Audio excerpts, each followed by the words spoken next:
Mon nom est Mégane Brodeur, j'ai 21 ans et j'ai été athlète professionnelle de snowcross pendant plus de 10 ans. J'ai grandi dans la ville de Quaticook-même, puis j'ai fait mes études à Sherbrooke, au Cégep. Je suis présentement étudiante à l'Université de Sherbrooke. Bien évidemment, ce qui me passionne dans la vie, c'est les sports extrêmes.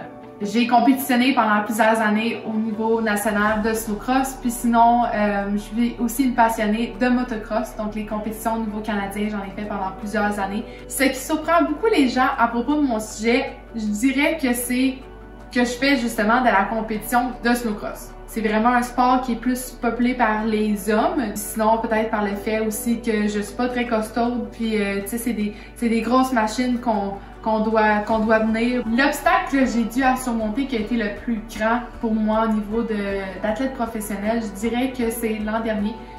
J'étais en quête d'aller chercher un 4e titre au niveau national de suite.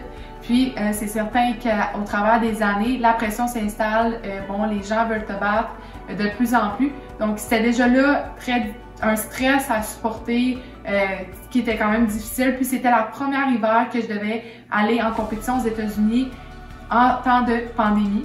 Ça a été vraiment difficile pour moi de m'acclimater à devoir rester là-bas, loin de ma famille. C'est pas quelque chose que j'ai eu à vivre dans le passé avant. Puis quand tu es à un certain niveau dans le sport, c'est très important d'être 100% présent mentalement en compétition pour justement éviter des blessures, faire des erreurs. T'sais. Ça n'a pas été facile, mais on a passé au travers. Donc j'ai beaucoup appris de ça également. Puis c'est quelque chose que je garde en dedans de moi, puis que je vais essayer justement d'améliorer dans le futur si je dois faire face au même type de situation. En tant qu'athlète pendant plusieurs années, de jongler au travers des études puis du sport, j'ai jamais vraiment eu le temps de penser à « OK, mais qu'est-ce que je veux faire après?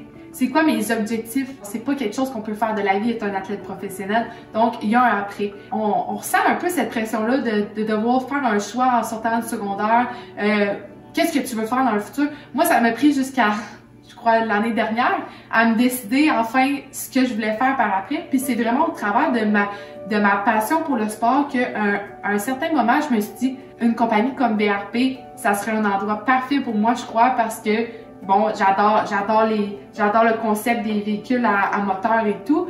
Donc, je me suis dit, bon, ben pour aller travailler là-bas, je vais avoir besoin d'un diplôme universitaire, bien sûr. Donc, c'est à ce moment-là que je me suis inscrite à l'Université de Sherbrooke.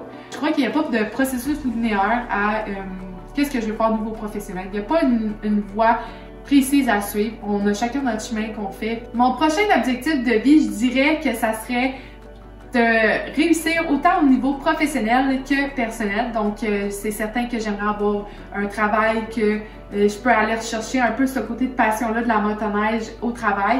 Puis sinon, c'est certain qu'au niveau personnel, j'aimerais pouvoir me bâtir ma maison avec mon copain, puis un jour fonder une famille, puis pouvoir justement repartager cette passion-là au travers des générations, de le partager à mes enfants, puis de pouvoir les supporter là-dedans si eux aussi aiment ce sport, bien sûr.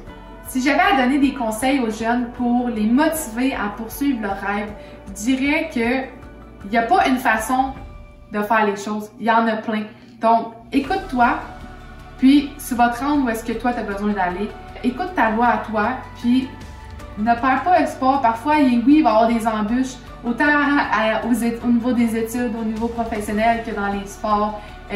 Oui, ça sera pas facile d'atteindre nos rêves, mais quand tu le veux vraiment, c'est réalisable, c'est faisable. Donc, de croire en soi, de ne pas lâcher, c'est vraiment ce que je donnerais comme conseil aux jeunes en quête de les motiver vers leurs objectifs.